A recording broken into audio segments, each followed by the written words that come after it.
at sina Christy, Jason, and Russell ng Imos Cavite, ni April Valdez de la Cruz ng Baguio City, at ni Jackie Hurtado ng Pangingin.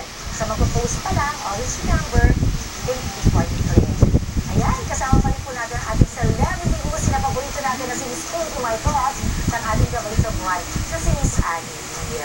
O, diba? Ayan, meron po ba kayong gustong sabihin, Miss Pinky, bago tayo mag-discuss? Pakalikat sa nangyari ngayong gabi. Maganda yun. Talagang ang daming kanta tungkol doon. No? Sana maulit muli, di ba? Tapos, sana dalawa ang Kanina yun ang isang programa. Talagang thank you sa personalan na meron kayong ganitong programa na maaayos ang buhay ng ibang tao, di ba? That's what we are here for, para maging masaya ang buhay. Yes, buhay ng iba. And you're sharing it, di ba? You're doing it.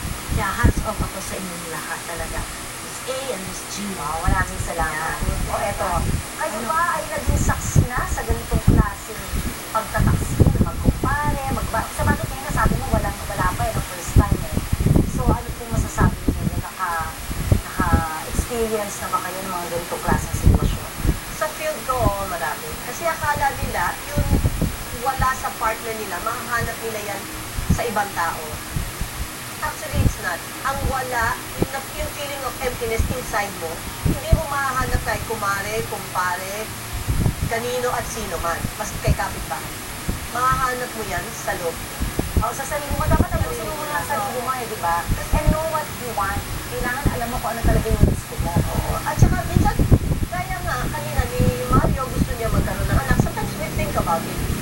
Tama ba? Bakit wala? We have to think about it. Hindi yung gusto ko, ito dapat. Ang anak mismo, oo nga, nakakabuo ng isang marriage yun. Pero ang tanong ko, yan lang ba? Marami. It's not the only factor. Kaya ka nag-asawa, kaya ka may kinakasama, dahil gusto mo may makasama ka habang buhay. Diba? Yan ang unang tinitingnan mo naman muna mag-aasawa ka na Parang may kasama kang panandalitan. Oo, diba? At saka you don't find that you don't look for a partner and immediately ask, magkakaanak pa tayo? Diba? Oo, that. Yes. Sa dalawang babae involved sa kwento, bakit kaya may katulad ni Ate Judith na parang kapit sa pandali, yung mabigyan na ng pera, pwede nang pagsilbing kahit na may asawa ito, ha? Yun na nga sinasabi nga natin eh. They only look for momentary lang. Ngayon lang. Momentary pleasures. Hindi nila iniisip yung pangmatagalan. Parang kasi sa kanila, sandali lang yan eh. Mawawala din yan. Pero hindi mawawala yun kasi hindi 1 ligo, 2 ligo, 3 ligo lang yan. Ang nangyayari, pinapayagan mo ang sarili mong pagkakatao mo ang magamit. Hindi yung katawan lang. Tama. At saka, di ba, pag teenager yung bata, they undergo mga nakamali. Kaya, pinatama yung mali, di ba? Pag teenager, yung Ano gano'n, sa maintindihan mo pa, at kaya pang itama, di yes. ba? Maintindihan mo Which na is parang, what life is all about, oo, di saka ba? talagang minsan, talagang kailangan mong daanan. Oo, pick up for you the to pieces. realize eh. Pero ito, di ba, Miss A, as sinabi mo, matanda na siya. 50 plus, dapat tapos na yung Ano na nga sa board? age na Ano yun. na sa ilalim? They haven't learned, or they refuse to learn, or they just say, iba naman ang araw bukas, gawin ko to. Pleasure, panandali ang naligayahan. Saka may selective thinking eh. Yes. Diba? Ito, gusto ko tanggapin to. Ito, ayaw ko tanggapin. Kaya to. Gusto ko tanggapin. Gusto ko magkaroon ng anak. Pero hindi ko tinatanggap. Learn, 55 na ako. Selective kasi ang kanilang opinion. Selective ang thinking. And that's where the danger lies eh. Dapat realistic. Gusto ko magkaanak. Posible pa ba ito? Tama pa ba ito at age of 55? Let's be realistic. You know, don't keep on dreaming. Huwag ka parati managinip. Exactly, ako, tinanong ko sa doktor ko, gusto ko pang manganak.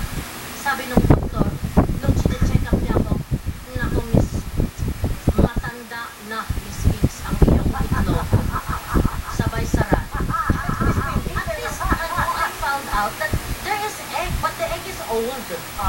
Pero I'm sure kung magkaanak ka, another magandang anak. For sure. Next life. Ito naman, yung sa kalagayan naman ni Nelly, ni Ate Nelly na malamang ginagamit ka para magigante sa kinakasama mong nagtaksil sa'yo. Paano mo naman mapapatawad ang sarili mo? At saka, masabang siya rin kasi pag-iganti rin naman talaga yung kaya na ginawa yun, di ba? Pero mali pa rin. Oo, kasi galit ka. Hindi mo maitutuwid ang isang mali by doing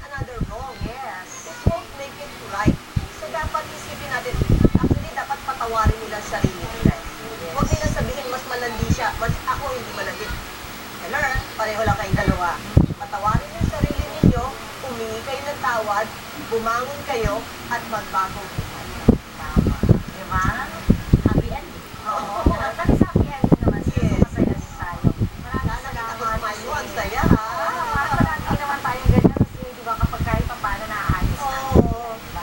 Nakakatulong tayo ang programa natin. Miss Pins, maraming salamat. At syempre, meron ka gusto sabihin na ipopromote. Yes, kasi parang may connection dito sa in pursuit of happiness. Di ba lahat tayo naghahanap ng happiness? Yes. So ako ngayon, dahil sa ibang trabaho ko, aside from acting and singing, gumagawa kami ng mga workshops, seminar, motivational speaking, just like you, Miss A, in a plenary or individual or group sa Bridging Creative Quotient, yung company na tinuturuan namin yung mga tao through workshops like in the managerial level, sa corporate world. So, Paano kayo mag-contact? just my number. Yeah. Number ko. Or opisina, or Yeah, address. opisina. Basta tandaan mo lang Bridging Creative Quotient sa Facebook yan. Bridging Okay. Creative Quotient, BCQ. Mandan doon, i-like mo na lang. Tapos just tell us if you need us because we can fix all the needs of your office, sa corporate world. So it's so beautiful kasi nga, kagaya ginagawa ninyo, nag-share kayo ng mga knowledge, di ba? And of course, continue to be creative. Sa couple, maybe they're bored with themselves. Why don't they find out what is creative in them, what they can do with their hands, with their Oh. para ma-share. Kagaya ko, sa edad ko, as singing and acting will also come to an end. So, nag-create ako ng fragrances for the home. You know, you want your home to smell good or you feel good inside. Yan ang ginagawa ko. So, constantly reinventing yourself. Setting yourself. So, you don't get bored and then get somebody else to be your, And you may be productive in that, di ba? No? productive. So, yes, maraming salamat. At sa uli din, syempre, pinasaya mo na naman ang gabi namin. Marami na naman sila natutunan. At sa kanila nakakatuwa si Miss Pix kasi wala siyang pleno-pleno. Pag meron siyang gusto sabihin, sasabihin niya talaga. Kinakanta pa niya. Yes, di ba? At tuwan-tuwa naman itong mga kasama natin. Di ba? Dito sa audience. East Asian Art students ng University of Santo Tomas, Faculty of Arts and Letters.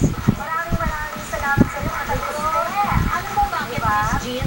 Ito, communication arts. If you wanna say something that's worthy, say it na before the time passes and it's already gone. Exactly, totoo. If you want to share something. Yes.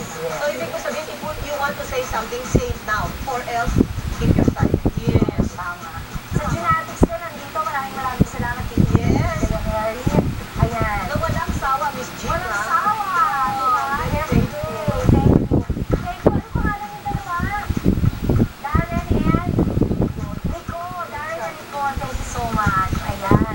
Maraming salamat po. Again, Miss Vicky, thank you so much. Miss A, maraming salamat. At din po sa mga tauhan na nagbahagi po ng kanilang kwento ngayong gabi. Kung nais niyo po ng tulong para sa pagsasaayos ng inyong mga problema, maaari niyo po ipadala ito sa aming email address sa personalan@geminetwork.com o di kaya ay sa Gemini Network Center, EDSA, Corner Timog Avenue, Diliman, Quezon City.